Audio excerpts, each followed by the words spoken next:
Um, this one's more of just, I guess, a realization for myself.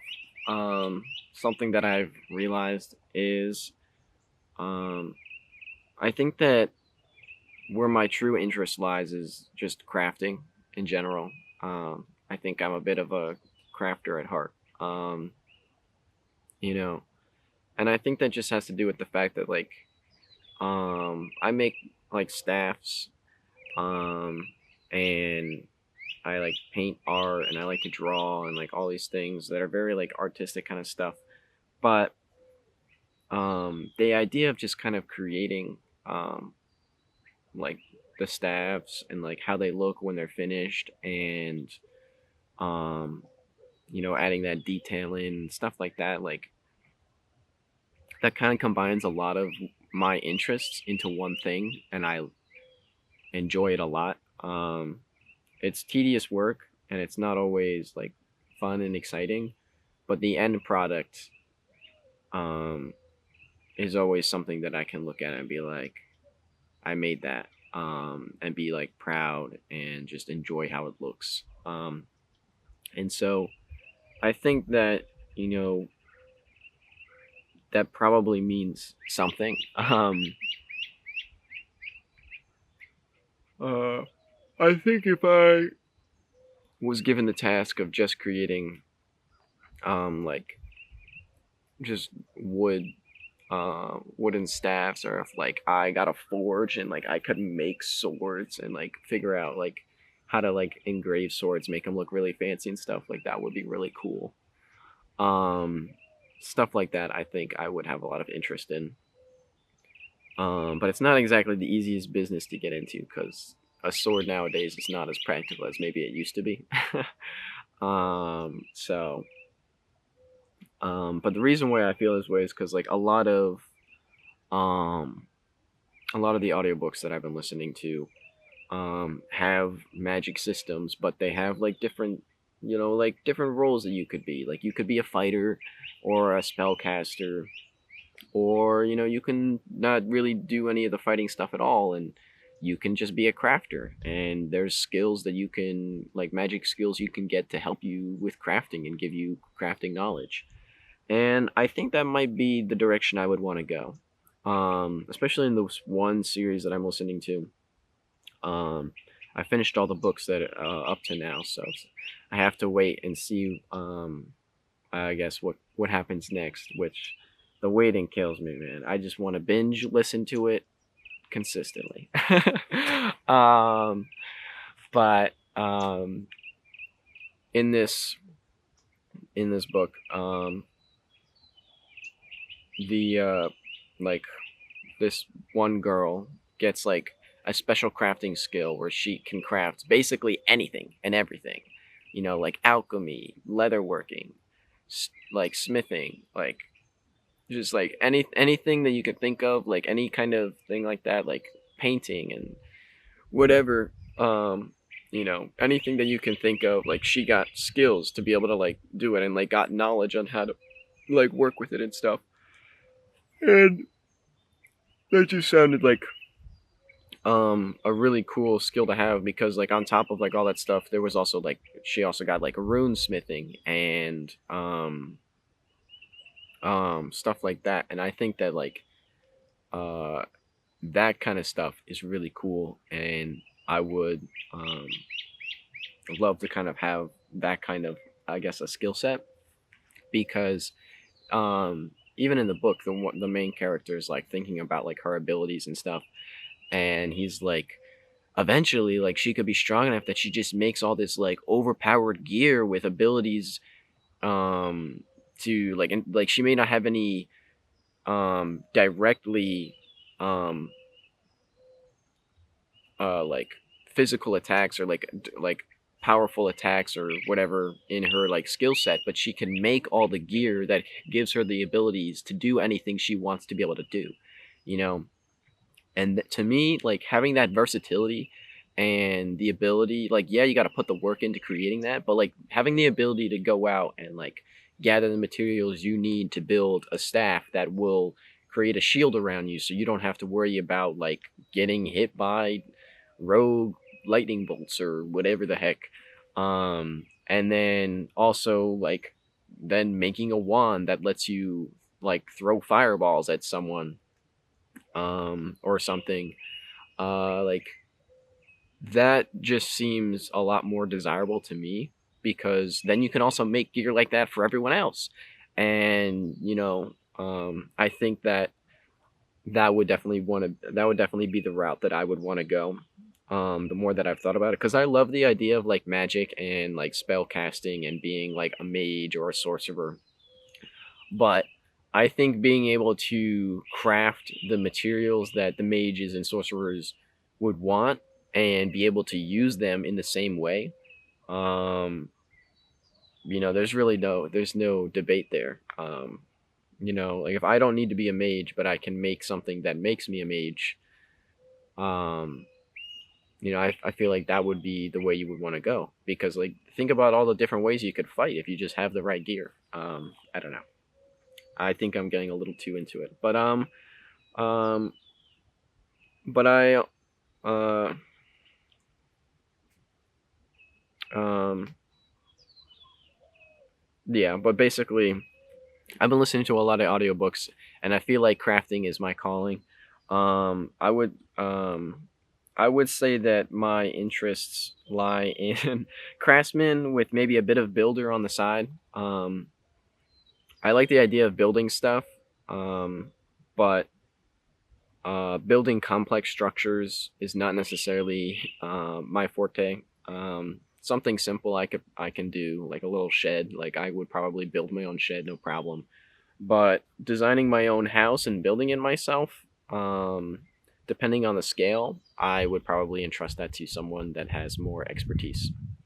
But like I don't know, like I said, like I like making like the staffs, and I think that I would enjoy smithing if I had the tools and the time, I guess. I don't want to invest into trying to be a good blacksmith and make my own like knives. I wanted to do that, but then I decided that we need to prioritize here and minimize our interests. Smithing is going to take up a lot of space and some time and practice, and realistically speaking, it just doesn't fit right now. So I haven't done that. But maybe in the future when I'm older and I don't need to work anymore because I got all the money I needed. I don't know. Then I can take it up as like a hobby and just kind of see what I can do. I think it would be really cool. Um, but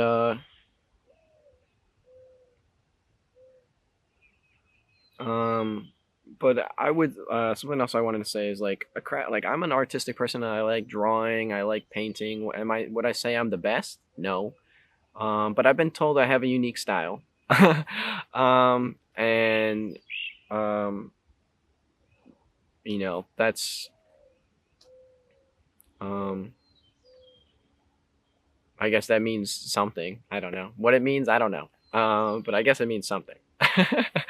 For sure. But um, like a craftsman is like in my opinion is an artist. Like just because like I feel like art is only seen as like, oh, do you paint, do you draw, do you sculpt, okay, you're an artist. But like, and I guess like dance or like music as well is seen as an art. But someone making like a shovel or making an axe or a knife, those kinds of things aren't necessarily seen as art. It's seen as like you're just a craftsman, I guess, at best. But you know, realistically, it is an art form. It's just not necessarily always seen as that, especially when you get like intricate detail on the knives or on the whatever you're doing. That takes skill, and it takes um, uh, I don't know. It's art. That's all I gotta say is like a lot of stuff is like seen as not art, but like it really is. Like even like just like engineering, like designing a building or a bridge. Like there's a form of art, in creating that. And I do think that that's uh, cool. Um, it's not an art form that I would necessarily want to be in, um, but everything that has to be designed or built or created, in my opinion, is a form of art, and you know, we leave our mark on the world, I guess, through our artwork. Um, and not everything is necessarily seen as a piece of art, but um, I do think that pretty much everything is. Um,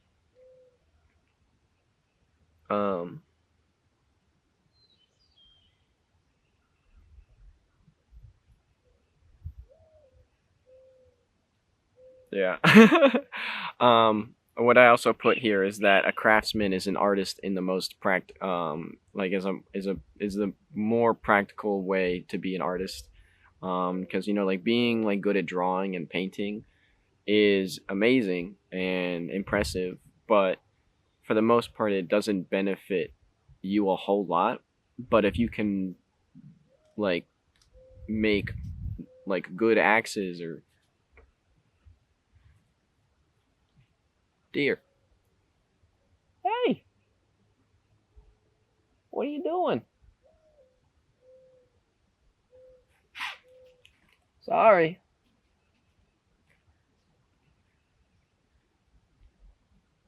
I was gonna turn the camera, uh, and the movement scared it. And it ran off. Didn't go very far though, but it just stopped and stared at me. That was kind of cool.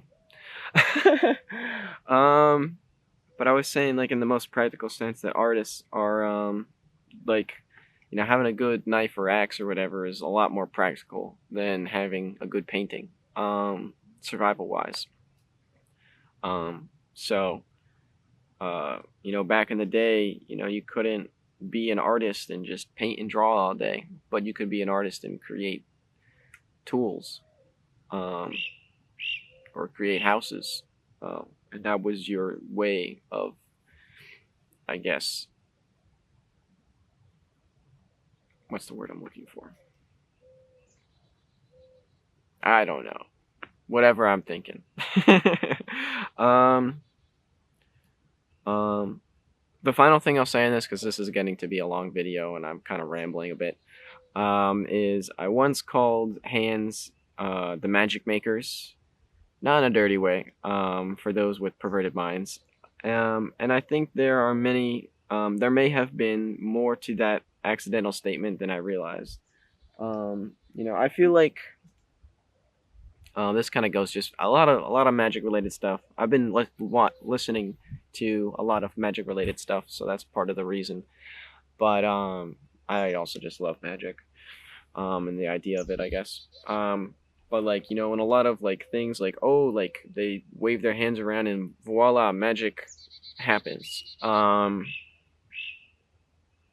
But like the way we interact with the world and whatever, and how we like do a lot of our crafting and building and all that stuff, it's all done with our hands. So like this is really where the magic happens. um so I think I said it once to Ryan, just like dumbly. I was like, don't ruin the magic makers or something like that, and I was like, wait a minute, like, yo, like, I don't know. I don't know. But um you know that's just how it be. And not necessarily everything you do has to be done with your hands for it to be magic, but a majority of things we do with our hands. So I just thought that that was kind of a fun little tidbit to add, I guess. Making the magic happen, um, one poke at a time or something. I don't know what that. Anyway, peace out.